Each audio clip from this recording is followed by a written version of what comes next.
Welcome back.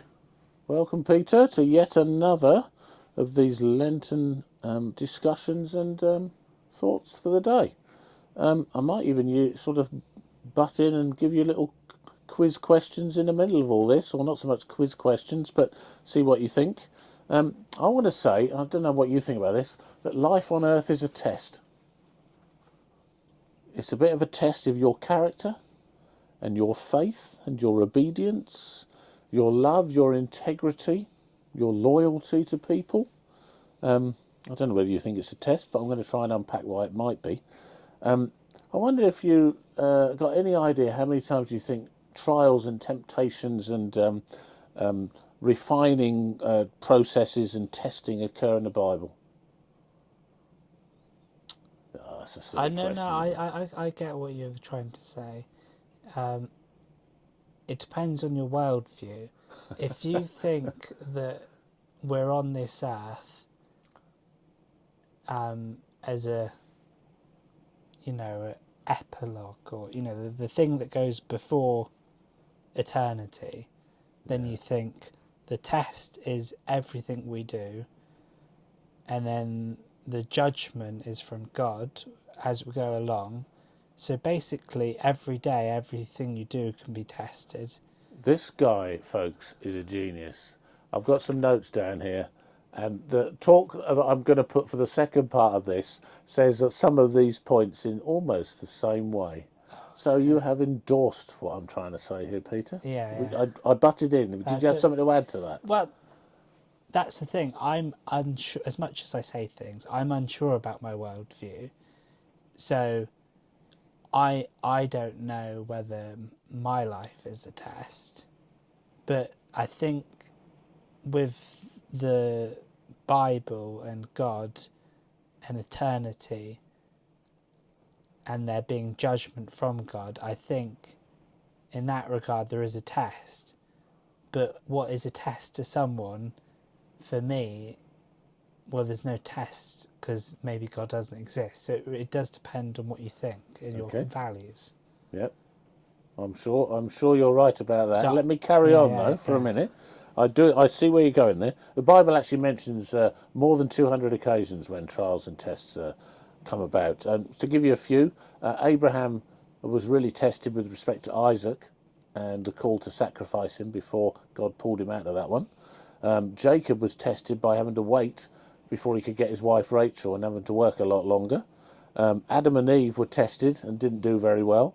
David was tested on a number of occasions and didn't always do very well.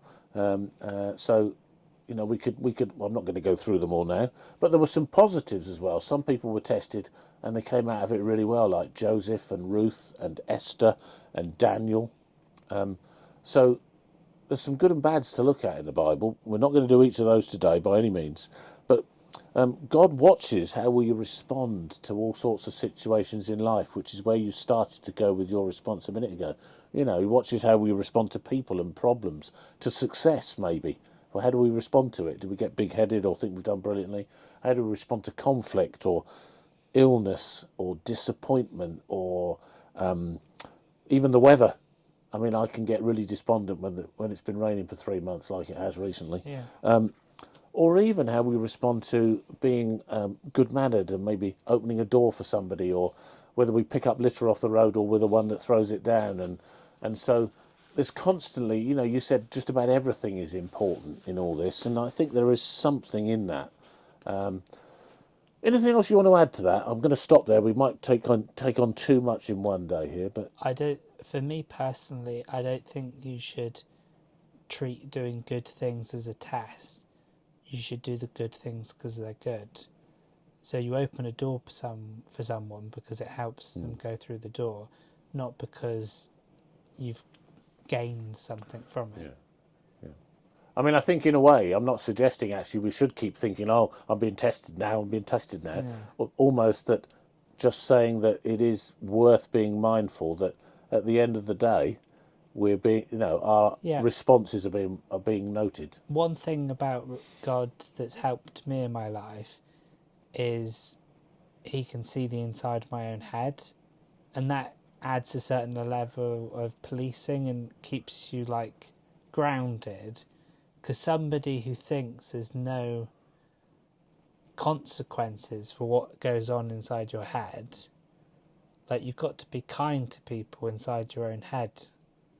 But for a non-religious person, they probably are more inclined to, like, hate on people because it doesn't matter, what happens inside your own head. Well, I think isn't there another element to that, though? I mean, tell me if I'm wrong, that what goes on in our heads, there are times when it's good to know that God's there to reassure us and almost give us a sense of being cared for, even when we feel we're in a mess.